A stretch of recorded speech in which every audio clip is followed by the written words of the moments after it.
사람은 지도자를 잘 만나야 합니다. 고작 한 사람의 지도자가 나라 하나를 팔아먹을 수도 있고 또 한 사람의 결단으로 전쟁이 일어날 수도 있으니까요. 유다의 지도자들은 바벨론 제국이 나라를 위협하고 있는 그런 상황에서 이집트를 믿고 안일하게 있다가 결국 나라를 멸망시켰습니다. 그들은 예언자 이 예레미야의 말을 듣지도 않았습니다. 결국 어리석은 지도자들 때문에 죄 없는 사람들이 학살당하고 난민이 되어야만 했습니다. 하나님께서 예레미야의 입을 통해 말씀하십니다. 내 목장의 양떼를 죽이고 흩어버린 목자들아, 너희는 저주를 받아라. 너희는 내 양들을 돌보아 주지 않았다. 유다에는 목자가 없습니다. 양들을 팔아넘기는 사꾼만 있을 뿐입니다. 그럼 우리나라 대통령 윤석열은 어떤가요? 또 서울시장 오세훈은 어떤가요? 마포구청장 박강수는 어떤가요? 이렇게 보니 다 국민의힘이네요. 대한민국은 퇴보하고 있습니다. 남북 관계는 악으로 치닫고 있습니다. 전쟁이 일어날까 두렵습니다. 일제 강제동원 피해자에 대한 대법원의 판결도 무시했고 후쿠시마 원전 오염수 방류에는 동조했습니다. 조세 감소 상황에서도 부자 감세를 추진했습니다. 노동 기본권과 구조적 성차별을 외면하면서 인구 위기 대응부를 만들겠다는 해괴한 발상을 내놓습니다. 이태원 참사를 음모로 인식했습니다. 학생 인권 조례는 폐지되었습니다. 이상한 고집으로 병원은 마비시켰습니다. 총선 패배 후에도 아랑곳하지 않고 돌진합니다. 지금 대한민국에도 목자는 없어 보입니다. 양들을 팔아넘기는 사꾼이 있을 뿐입니다. 양들은 다시 분노하고 있습니다. 윤석열은 탄핵당에 마땅하다고 생각합니다. 요즘 진보 목사님들이 많이 모이는 행사에 가면은 사실 저는 좀 핀잔을 듣습니다. 황 목사 왜 시국회의 안 나와? 이 윤석열 탄핵을 위한 목회자 시국회의가 열린 지 꽤 오래되었지만 제가 자리에 나타나지 않아서 꾸중을 듣는 겁니다. 제가 돌보는 목회 일과 현장 일이 바빠서 회의에 나가지 못하는 핑계도 있지만 사실 탄핵을 간절히 원하면서도 나가지 못하는 이유는 걱정이 하나 있기 때문입니다. 이 회의에 모이는 우리들이 정말 같은 꿈을 꾸고 있는 것이 맞을까 하는 그런 걱정입니다.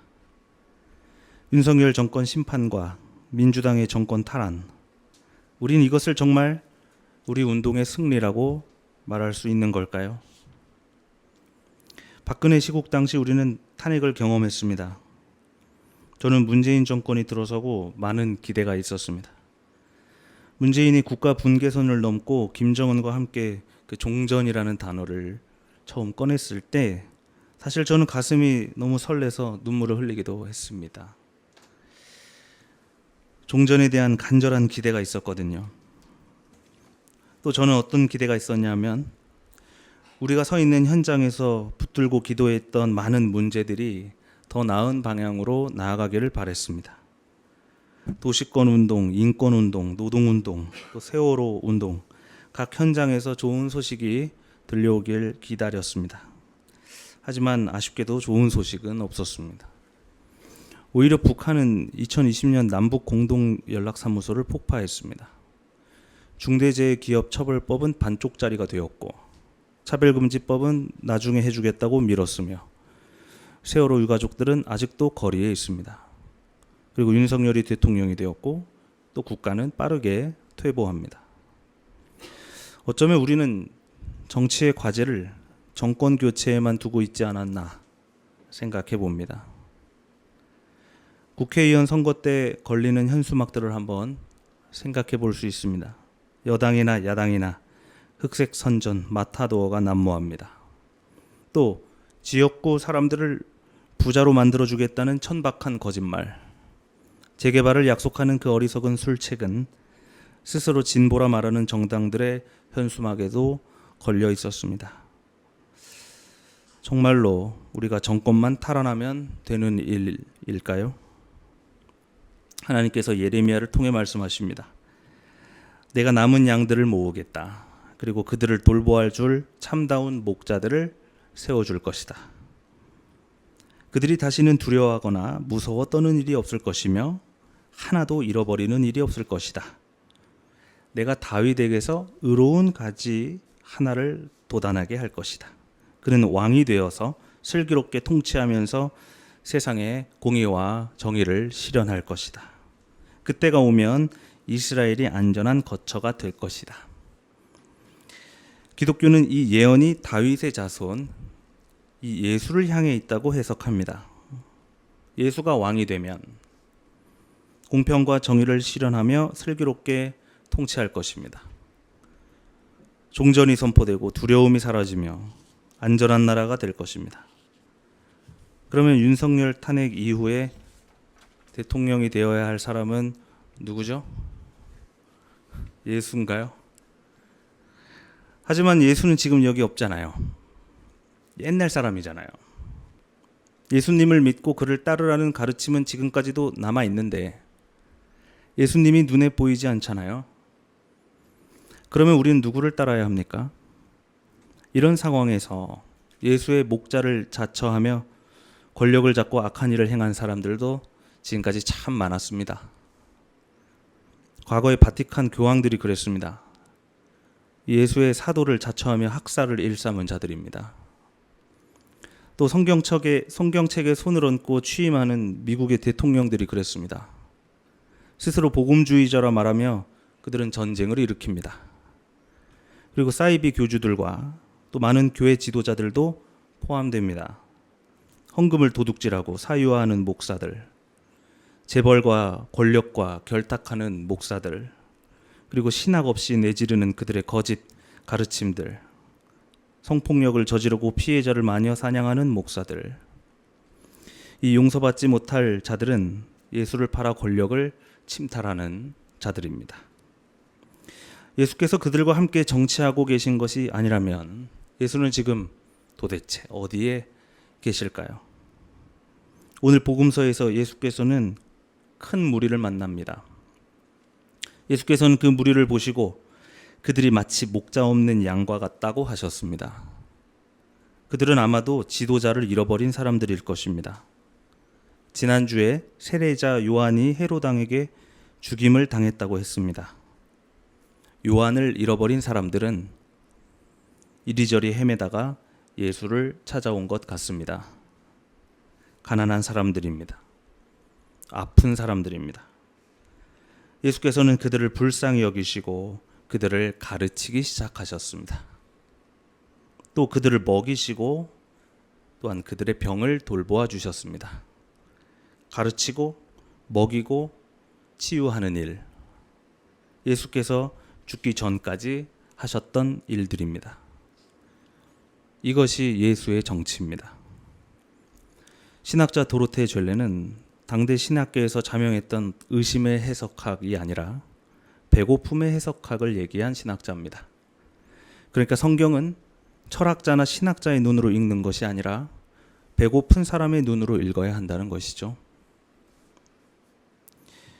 에베소서가 말하는 예수의 정치는 평화와 화해의 정치입니다. 당시 에베소 교회에는 할례받지 않은 이방인들이 있었습니다. 할례는 유대인들의 증표잖아요. 그래서 그들은 무할례자들이라고 불리며 유대인 그리스도인들에게 따돌림을 당했습니다. 유대인 그리스도인들은 이방인이 아무리 예수를 믿고 교회에 다닌다고 하더라도 구원에 해당되지 않는다고 생각했습니다. 왜냐하면 율법과 전통에 의하면 그리스도는 누구의 메시아죠? 이스라엘의 메시아였기 때문입니다. 그러면 이제 이방인들이 교회를 나가면 되는 걸까요?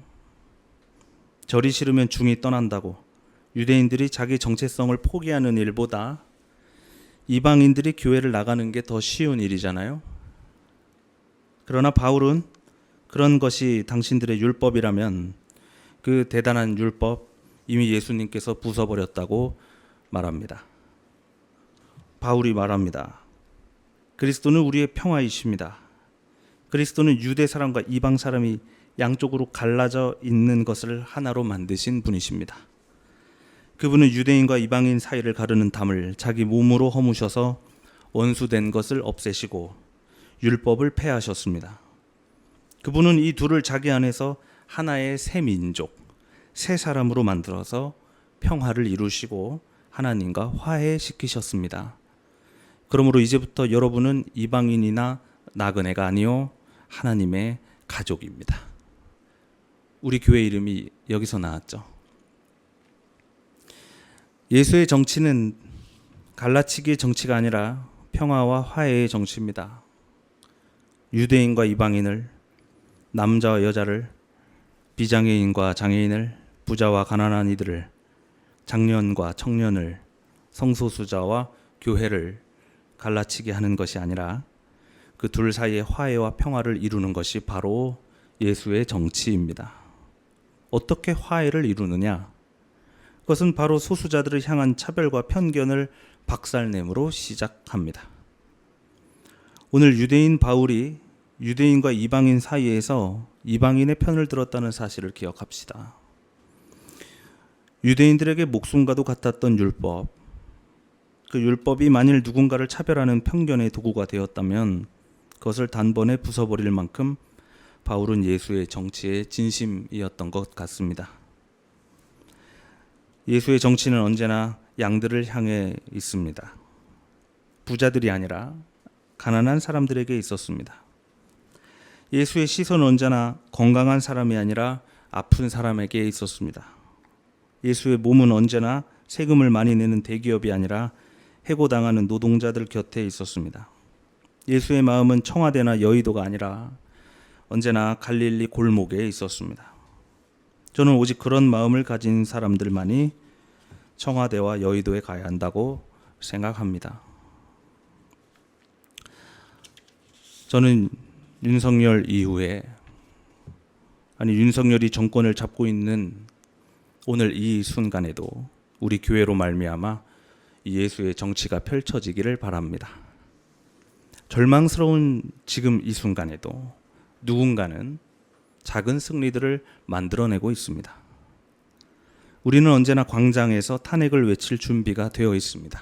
그렇죠? 매일 만났죠? 그러나 우리의 시선은 지금 이 순간에도 언제나 골목에 있기를 바랍니다.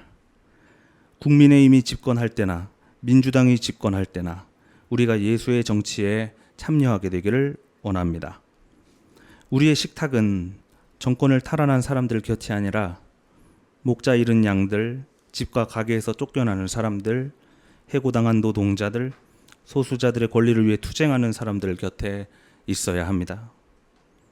물론 누가 대통령이 되고 어느 정당의 권력을 잡느냐, 이것은 매우 중요한 일이지만 우린 누가 그것을 잡든 꾸준히 우리의 일을 해나갑시다. 그래야 우리가 말하는 탄핵과 정권 심판이 더욱 떳떳해지지 않겠습니까? 사랑하는 교우 여러분, 우리가 청와대에서도 식사 좀 하고 그래야 되는데 맨날 농성장에서 밥을 먹어야 한다면 서운할 수도 있겠죠. 그러나 예수는 오늘 예레미야의 예언처럼 왕이 되지는 못했습니다. 또 평생을 목자 잃은 양들의 목자가 되어 주었다가 십자가에서 죽었다는 사실 또한 우리는 기억합시다. 오늘도 우리가 따르는 그 예수는 용산 집무실이 아니라 가난한 사람들 곁에 있으니 우리도 기꺼이 그곳에서 그들과 함께 새 민족을 이룹시다. 오늘 주신 말씀 다 함께 묵상하겠습니다.